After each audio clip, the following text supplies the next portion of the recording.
Welcome to the Smart Business Revolution. Revolution. Revolution. Revolution. You want a revolution? You say you want a revolution? Revolution. The revolution. It's going on right now.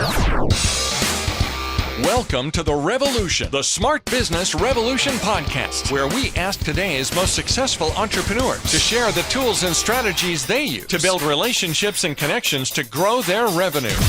Now, your host for The Revolution, John Corcoran.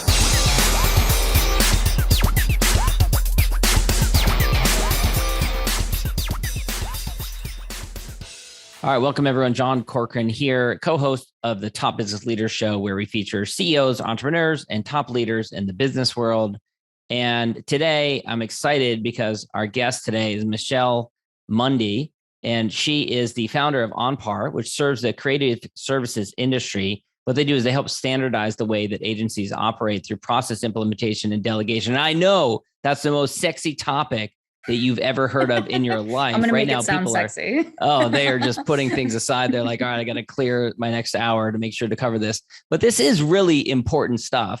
And on my podcast episodes, I've tried to cover the gamut of all kinds of important things. And I will say that as we've grown our business, process implementation, while it maybe doesn't sound sexy, is really kind of the backbone of creating a business that can grow and that can expand and can scale. And that's what everyone wants to do, right? So important. And I want to give a shout out to Melanie from WeConsult.io, who's a friend, been a guest on the podcast, and also give a shout out to our buddy, Carl Smith at Bureau of Digital, because Michelle and I are also in that community as well. And of course, this episode brought to you by Rise 25, our company where we help B2B businesses to reach their dream relationships, connect with more clients, referrals, and strategic partnerships, and get ROI through Done For You podcasts.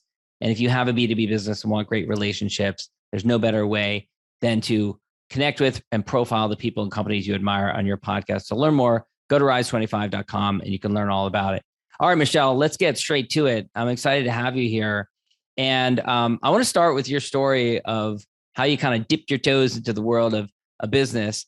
You became a wedding photographer's assistant at 17 years old. So right. Imagine you're in high school and then on the weekends, you're going out to weddings, which are generally debauchery if you do it right? At least tail end of the night. And you're what a great marriage of a creative world and also the process driven world. So tell me a little bit about that experience and if there are nuggets that you learned from that experience that you bring to the work that you do today. Yeah, it was an interesting job to have at such a young age, while all my other friends were working in retail at the Gap or, at a pizza joint. I was working as a, creative professional already, at 16, 17 years old. It really threw me into being able to work with a small business like that. It was owned by a couple. And so I was really engrossed right away into how do you monetize some of this creative work and how do you make money doing it? How do you, and so the business side of it, but then also obviously the creative side of it. I had been doing photography. I learned digital photography in high school when, oh my God, I think Photoshop had just come out. Maybe it was like version 2.0 or something like that. And so I was just learning digital photography. And to be able to only about a year into even using a digital camera, I was able to work with this really amazing wedding photographer. And it was just a great experience to be that young and be able to be working essentially with an entrepreneur in the creative world. And so on the weekends, I would go to these, and they were crazy, especially for being only 17. On the weekends, I'd have to get up super early. We go to San Francisco from Sacramento to go to these weddings, and they would last. I mean, I don't know if anyone who has been a vendor at a wedding knows how exhausting it can be. You think it's exausting being And the bride and groom. Yeah, all day. I mean, 15, 16-hour days easily, because people, it goes till the wee hours of the morning sometimes. So but it was such an amazing experience. And really, I was I was a math kid. I was really, really great at anything that was like logical and process driven. I never considered myself a creative person until I learned sort of Photoshop and digital photography. And then I started to kind of put the two together. So that was also a really interesting experience for me, is just learning that, hey, you can, creativity comes in a lot of different ways. And look, you might not be able to draw or do anything that was like, traditionally considered creative, but you're really good with a camera and you're really good at editing photos. And so Right. it was an exciting time in my life. It was definitely one of the times I look back and I'm like, oh God, that was so fun. What a great opportunity that was. Right. Or there's ways in which you can exercise the analytical side of your brain and the creative side of your brain and kind of marry the two, which makes a lot of sense for what you do now. Yeah. Before we get into more of the business lessons, though, I have to ask, what was the craziest story from all that experience, all those different weddings? Hopefully something that's not too edgy. Yeah. I mean, I'll keep it PG. What was the craziest story? I've had one time the maid of honor forgot the ring. So that happened. That was a crazy. When did they realize it? In the middle of the ceremony? Oh yeah. In the middle of the ceremony. Yeah, that was an experience. And then we couldn't find it for a long time. One of the most lavish weddings I ever went to was in Tahoe, at Lake Tahoe. And it was, the gentleman was worked in the jewelry industry, and his bride to be had real flowers sewn onto her dress. And it was just this gorgeous gown that they had to basically build in the morning. Wow. And that was a very lavish wedding, but really, really beautiful. I'm trying to keep it PG. So I could go into some of the drama. Give me a taste of the raunchy ones then. One time the maid of honor and the bride got into like a physical fight. At the reception. That happened too. Oh, geez. Oh, man. Craziness. Yeah. You grow up quickly at 17. I know. It was an experience. It's interesting. I was just at a conference last week, and one of the speakers on stage is funny because I was sitting next to a friend and client of ours, Adi Clevitt, who also, similar to you, does similar types of work, helping companies with processes and implementing processes. So she's, needless to say, big fan of implementing processes, which so many businesses need help with. And this person, I had a lot of respect for them. They had worked in Hollywood and entertainment industry for many years, but they sat on stage and this person said, creative companies should never have a process. They should not have a process at all. The creative mind demands a lack of process. And I just looked at her, we were just kind of elbowing each other. Needless to say, this was not someone who had grown a business, who'd had to put pieces in place. But what do you say to people who say something like that? Oh my God, that's such a good question, because I get this constantly. I dealt with this morning, actually, making this argument. I agree. I agree that the creative process is very fluid and should remain a very fluid process. It is a process, but I do think that when it comes to the actual creative work, there should be room to explore, to ideate, and to, essentially provide creative thinkers with the space to build, right? But I will say, if you are running a business and you are turning that into some sort of, commodity that you're selling, and whether it be a service, a product, or whatever, there needs to be a framework that you're operating with in order to be successful in that, And I think that a lot of times, and I've dealt with this, I have the utmost respect for creative directors, executive creative directors.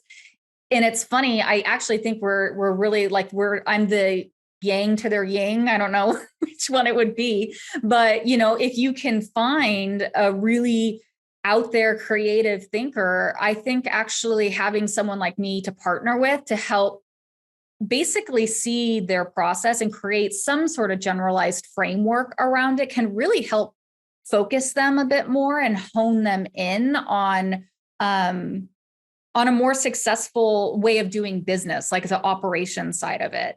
But I say a lot of what I suggest is or a lot of the solutions that I offer with Onpar are very geared towards operational processes. I'm not dipping into this is how you should design a logo, or this is, it's all about the project life cycle of selling it. How do you onboard it? How do you kick it off? How do you resource it? How do you estimate what you're doing? How do you measure it against what's actually happening? Things like that.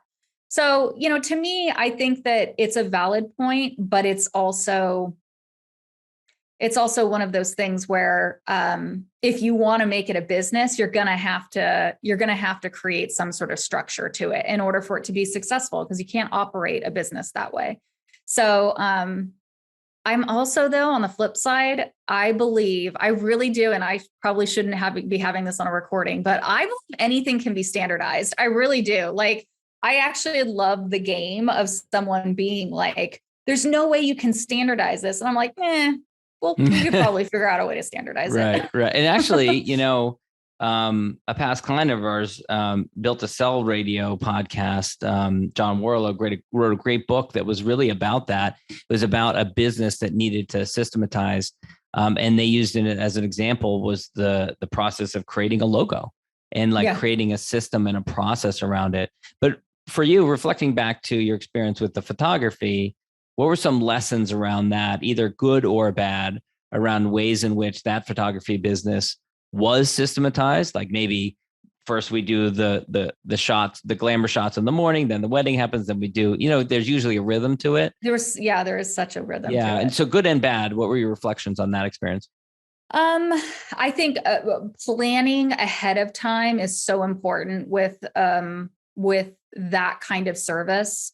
Many times, one of the pitfalls was we were there too early or we were there too late. I had situations where we got there and no one was there for hours, and we didn't really clarify fully the schedule of when would you be here? When do you want getting ready, pictures, that kind of stuff. So getting that really set up front, but also recognizing that it is never on time. And so you got to be flexible and you got to figure out faster ways of doing that. Really understanding what are necessary shots, you got to get at least one picture of them doing makeup, at least one good picture of them putting on the veil, and then you've got to get pictures of the rings and pictures of the bouquet and the dress by itself. And then, and so there are it's interesting because you wouldn't sit there with like a checklist necessarily, but there is such a rhythm to it that if you with experience, it actually makes you an amazing photographer because, and this is really similar to what I'm saying about the creatives on an agency side too, it gives them the space. The more you can just kind of automate your process, even if it's in your head, or have a project manager audit your process as a creative, the more you're going to have creative space to actually think more outside the box. You're going to be able to, and even as a wedding photographer, once you get like all these shots, then you'll start being like, oh, I've got an extra 15 minutes. Let's do something cool like this, or let's do this. And next thing you know, you're like coming up with some of your best ideas. Yeah. It's funny because if I think back on my wedding, we loved our photographer. We thought she did a fabulous job. And I don't know where this fell through the cracks, but we realized afterwards we had no photos, nor did we experience the reception immediately after the ceremony. So the ceremony, and then they pulled us away. We went and did photos with them. And both the photographer and the photographer's assistant came with us, did all those photos. Meanwhile, the reception was happening at probably the most beautiful part of the entire ceremony, this beautiful spot next to a pond. And then afterwards, we're looking through photos and we realized we had no photos of it. So we didn't know what it was like at all. Yeah. So that's why you want a lot of assistants. That's why I was one of two assistants for this photographer. And sometimes I would do what they call the cocktail hour or appetizers. And so I would go do that while another assistant would go do the formal pictures with the main photographer. So So from there, now a couple of years later, you are at a large multinational corporation, Intel Corporation, and you're working on creative processes there. You manage creative and technical projects within there. What was that environment like? It sounds like 180 degrees from a small wedding photography business. Oh yeah. Yeah. It's interesting when I look at my background, it's all, it all sort of unfolded in a way that it was going to make sense that this, that the business I'm doing now is exactly where I was supposed to end up based off my experience. But yeah, I started as a business analyst at Intel, writing business process. You talk about sexy work. Oof. Yeah.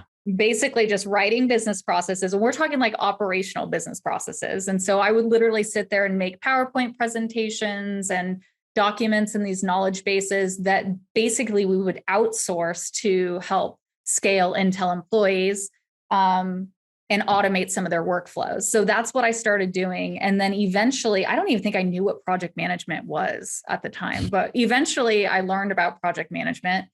My friend, shout out to Jason Huntley, who I worked with there. He actually was the first person ever told me about project management, that it could be a career. So, he taught me, he basically was how I ended up becoming like a full-time employee too. So I started as what they called a green badge, which was the shunned upon people who didn't get free lunch.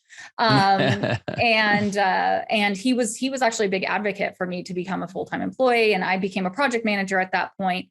And a lot of the work at that time was about, again, like really focusing on outsourcing some of the business processes.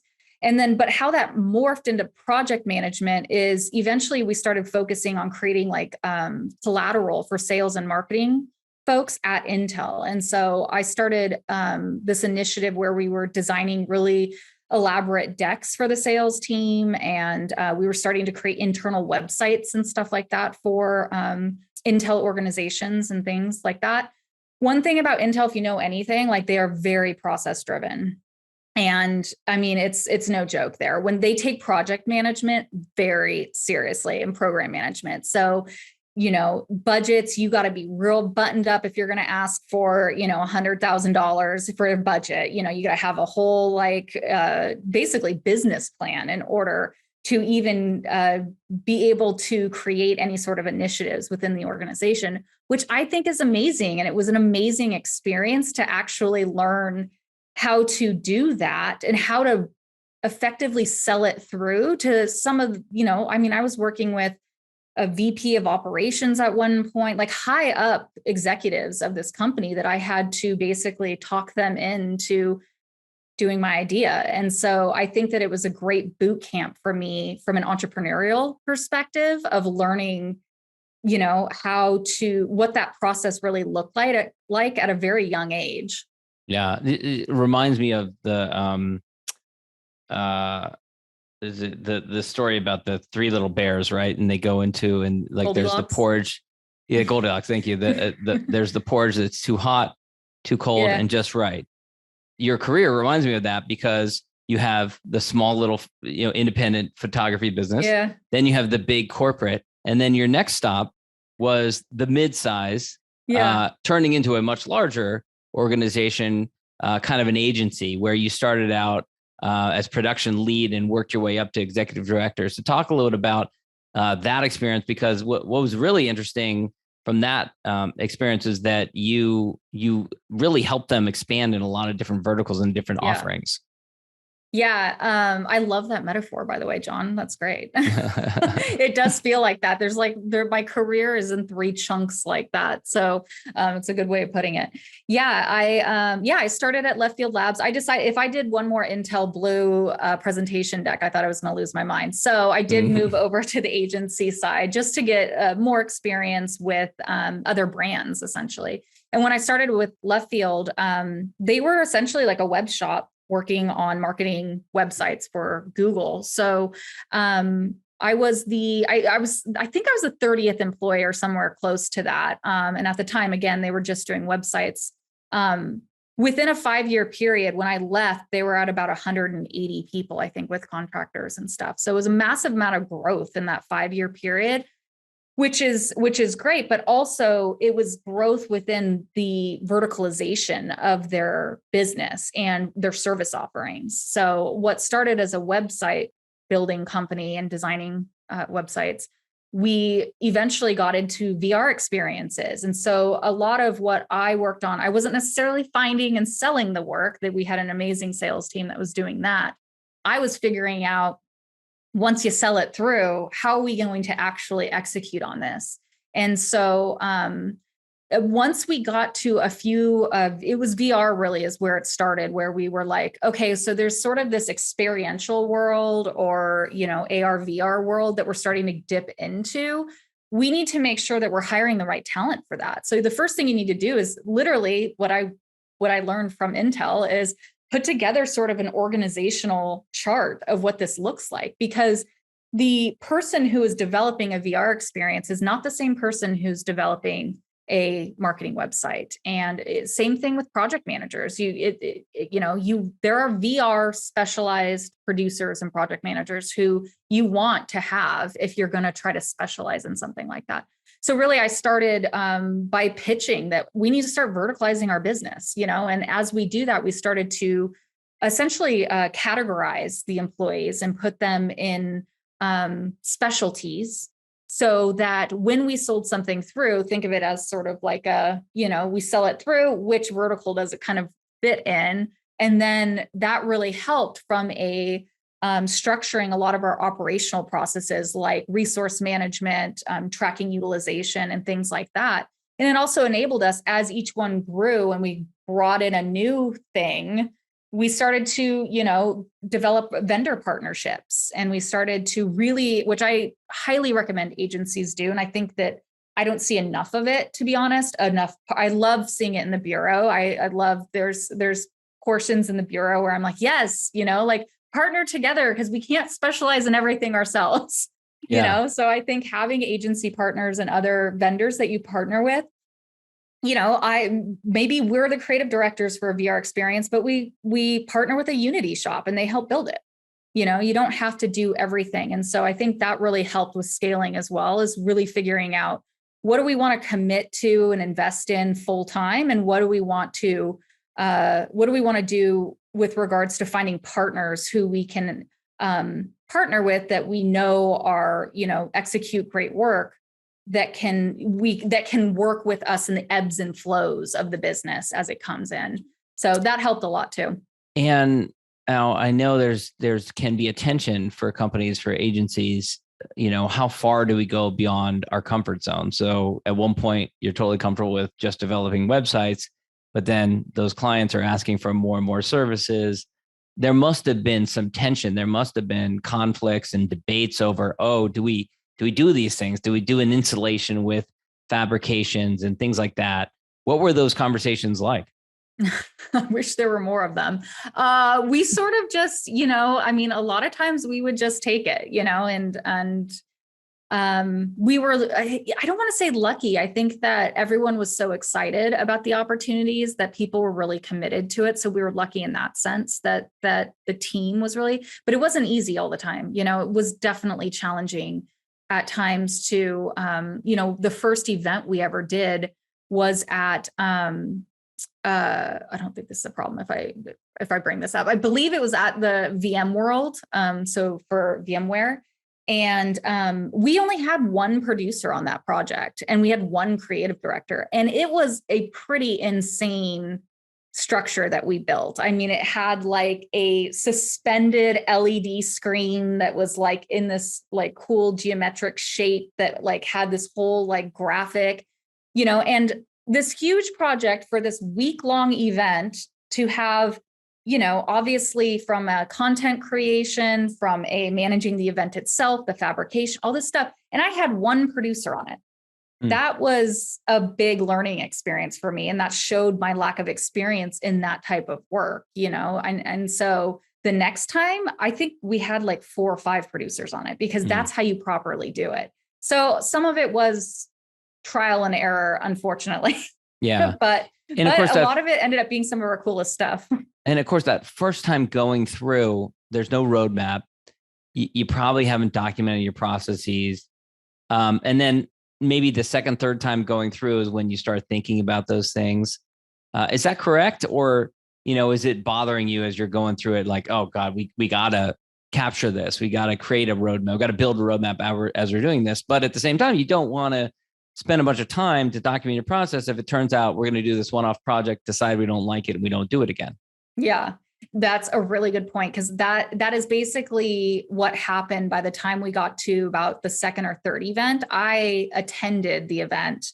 It was in Barcelona, and literally the whole point of me being there was just to experience it and make sure that I was able to fully understand what that event management process really looked like. I think we couldn't tackle everything with every project right out of the gate. So the first one was real, obviously it was pretty crazy, and we're figuring it out as we go. By the second time, we started figuring out, maybe we focused primarily on like, how do you manage expenses for something like this? And how do you manage the budget? And we kind of just honed in on that. And that was a big project, just to figure out, anyone who's done event management, especially when there's installations and fabrication and stuff, this stuff gets very expensive.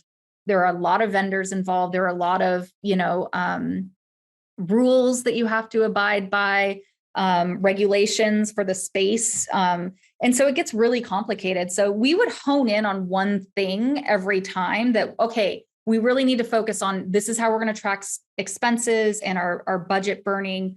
And as we did that, we kind of standardized that, and that applied to the next event and gave us the space now to focus on, okay, what are the processes, like what are the phases of this project now? And like, let's really look at the steps to getting there.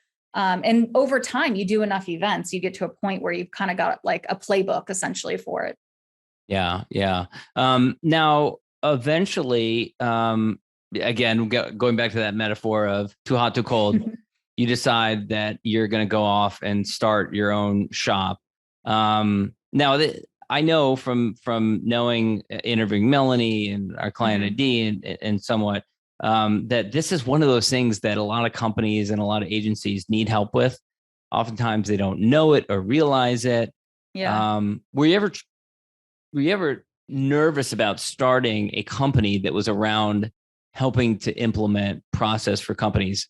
Or did you, from having experienced it in different types of companies, did you feel that this is just something that has to be done and it fits my personality perfectly?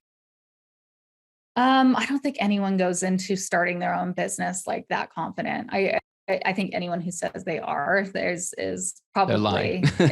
lying. Right. Yeah. I mean, I think for me, I went through waves. I obviously I was an executive director at Left Field. I always wanted my own business. The pandemic hit. I had sort of that moment of reflection that I think a lot of us had, where I always wanted my own business. I had my own photography business at one point. We didn't really talk about that, but that was actually while I was working at Intel. And,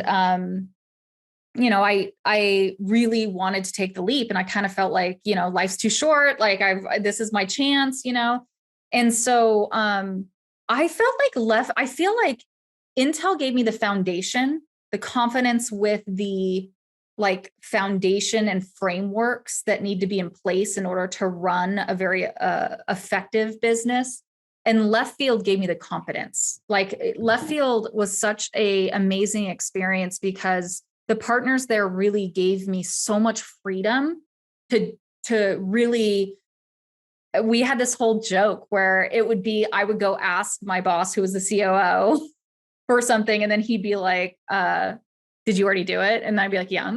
I often didn't really ask for permission, and they'd let me do that, and I think in doing that, it developed a lot more confidence than I had going into the company, for sure. So when I decided to take the leap and get into this, I felt like my experience really, again, that porridge metaphor is really great because it kind of all fit together in order for it to be sort of this perfect kind of experience to make me at least feel confident going into it. But to say that the final days of working at Left Field and before I started full time in my own business, I mean, I had moments where I was waking up going like, what am I doing? Like, oh my God, right. I'm giving up an executive level position to start from scratch. Like, this is the dumbest move I've ever done. And it makes it harder too when the family members are like, hey, sure you want to do that? You think that's a good idea? I know. Especially, I'm a millennial. I come from baby boomers. My father worked at the same place for 35 years, retired. Yeah. He does not understand why this is so weird. My dad's calling me right now. Right as I said his name, his ears must be burning. Right. He doesn't understand, this kind of risk, to him, you got to depend on that retirement. You got to just wait it out, Right. And I can't do that. I couldn't do that. I guess you can't compare starting a business now to starting your business. I guess it lets you compare it to the photography business that you had earlier before the pandemic. But you started this business after the pandemic. Yeah. And the pandemic has affected our lives, our culture, our economy, businesses in so many different ways. If you can reflect on that, how do you think that the experience of going through the pandemic will shape and guide businesses' attitudes towards putting systems and processes in place? Yeah. No, I think obviously, the pandemic will live in all of our heads as like an insane transformational time for everyone. I think in the entire world, I don't feel like anything has been the same since it happened. And I think that one of the things that I experienced, because I was working at Left Field when the pandemic hit, was not being as prepared as we could have been about fully understanding how we would, I think a lot of business, how would we respond to something like this? It's just like, you sort of like, do you furlough people? Do we put the business on hold? Like what do we do? And I think if you are as buttoned up as possible with, I think Left Field, in that way was really great. If you weren't though, and you didn't have some of these sort of like structures in place, I could see that have being very difficult. Yeah. But I also see it for the agency world, the digital agency side. I'm sure that you've heard on your side, John, like they actually boomed. During the pandemic, it was insane. We started doing virtual events. We had, opportunities being thrown at us. And so that's another thing all of a sudden, and I'm still seeing it with some of my clients, is that they're growing and they're not sure how to scale. And so I think that the pandemic, having been, yes, obviously a very difficult time, was also really transformative for especially the creative services industry. And for some agencies, the growth is almost like not sustainable unless they put these systems in place. And so a lot of that is my focus right now. Even right now, there's still just a ton of agencies that are like, we exploded in the last year, in size and didn't put any sort of thought into the systems that we had in place. And so it's kind of cleanup.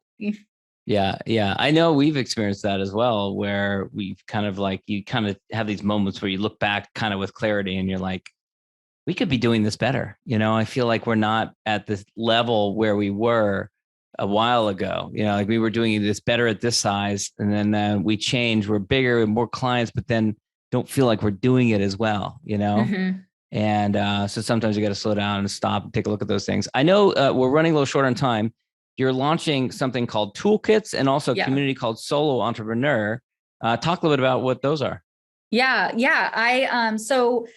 One of the things I'm trying to figure out is how can I scale the services that I offer in a way that can be more of an out of the box, easy to implement solution for my clients. So I am going to be launching toolkits in October, which will be essentially just what it is, like out of the box templates and things that agencies can use to help put systems in place very easily. So they'll come with obviously a template and then also training materials on the process of actually implementing them. And my goal is really to just scale what I know, my experience, as much as I possibly can, because obviously I can't necessarily consult with everyone. And so that's really what my goal is to create some sort of, I've got this dream that agencies can become like an Intel in the sense of, let's standardize this industry a little bit better, because everyone is doing everything differently. And I don't think it has to be that way. And if we can really hone in on that and start working, at least from the operations side, in a smarter way, a very systematized way, then you can focus on just the work and creating amazing work, and it really does, again, give sort of creative space to the people who are executing things. So that's for Onpar. And then, so in this adventure that I've gone on with entrepreneurship, I'm a baby business. I mean, I just started, I guess technically I was an entrepreneur now that we're talking it out, like back in the day when I had my own photography business. But I always say I felt two things when I became an entrepreneur. One, I felt suddenly just immense freedom. And it was like amazing. I was like, oh my gosh, this is amazing. I can do whatever I want. And I don't mean like I could, sit and watch the Real Housewives all day long. I mean, I can make this whatever I want it to be. I can scale it and grow it exactly how I want to from the ground up. But the second thing I felt was loneliness. Honestly, I was used to having peers and I was used to having a leadership team that I could bounce ideas off of and work with. And I was used to having a team of people I was managing. And, I didn't really picture, and I still don't really picture Onpar being this huge business. I think that I want it to be sort of like a very like solo entrepreneur run business. So I decided that I wanted to start my own community, and really inspired by the Bureau, Carl Smith's, I guess, would we call it agency? Community of digital agency owners. Yeah. Really similar, but really focused on entrepreneurship at the very beginning stages. So I really have this strong inclination that in the coming years, people are going to, I think freelance is going to suddenly become entrepreneurship. And I think it's going to become sort of the norm. And I don't think any longer will people think entrepreneur, they'll think of like only Elon Musk or only Jeff Bezos. I think anyone can be an entrepreneur, anyone can be a business owner. And I think especially with the generation coming up right now, they've grown up with technology. They have all of these information at their fingertips. And I think creating a community where if you want to start your own business, like I know it's scary, but we can be a net to help support you through it. So really it's a community of solo entrepreneurs who, whether they be freelancers or new business owners that are just starting out, we're going to teach you the foundations of how to start your own business, but also share each other as resources, similar to what I was doing with Left Field with the vendor partnerships. That's why I believe so strongly in that. Is I think too many businesses operate alone instead of finding strategic partners. And you can grow that way. And it's a very low risk model to do. Yeah. So really it's focused on community education as well as peer-to-peer collaboration. So that's going to be starting in January of 2023. Right now, I am looking for what I'm calling solo ambassadors, but essentially folks who can really help start to create basically a foundation of the content, but also what it'll look like from a community-based sort of platform, whether or not we use like a Slack environment or online portal. I really want to make sure it's structured very well so that it's able to grow organically in a way that makes it as effective for the environment or the members as possible. So yeah. So that's coming soon too. And then I need to throttle my entrepreneurial ideas for a little bit because I've been going off the chains with ideas. I know what it's like. Yep. I know what it's like, especially when you've been, an aspiring entrepreneur for a long time. Then you get started and you're like, well, I can work on this. Yeah. I can work on this. I can work on this. I know. Pretty soon. I literally was told earlier this weekend, like, maybe you should slow down a little bit. You don't have to do everything. Yeah. Well, that's great. I'm a big fan of gratitude, and I think gratitude has really helped me as an entrepreneur. I look back, I think there's so many people like my business partner, other entrepreneurs I've worked with who I like to tell how much I appreciate them.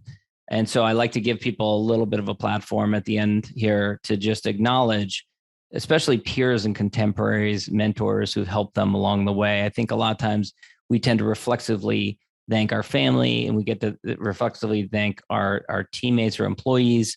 And that's fine. But if you think about peers and contemporaries, who would you want to shout out and thank? Yeah, I love this question. Definitely when it comes to Onpar and starting my own business and feeling supported, Melanie from We Consult was a huge partner for me in the beginning. So was Carl Sakis. He actually became kind of my consulting quote unquote coach. I kind of tricked him into it, but he's been a great partner for me and has referred a lot of folks over. I think at Carl Smith, I don't really know him personally, but I think the bureau has been an amazing resource for me and being able to meet new people. So I really have appreciated that experience.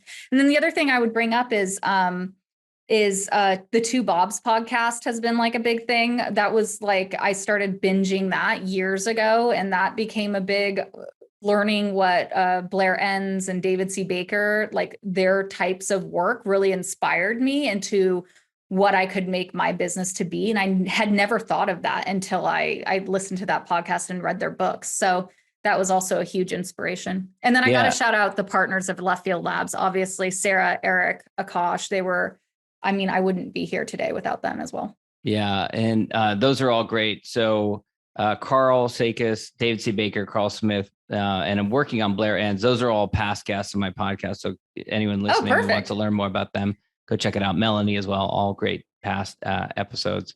Michelle, this has been great. Where can people go to learn more about you and Onpar and reach out? Yeah, so you can go to onparapp.io for Onpar, and then also the soloentrepreneur.com is up as well. So if you are interested in that, there's a form you can fill out. Excellent. All right. Thanks so much, Michelle. Thanks, John. Thank you for listening to the Smart Business Revolution podcast with John Corcoran. Find out more at smartbusinessrevolution.com. And while you're there, sign up for our email list and join the revolution. Revolution.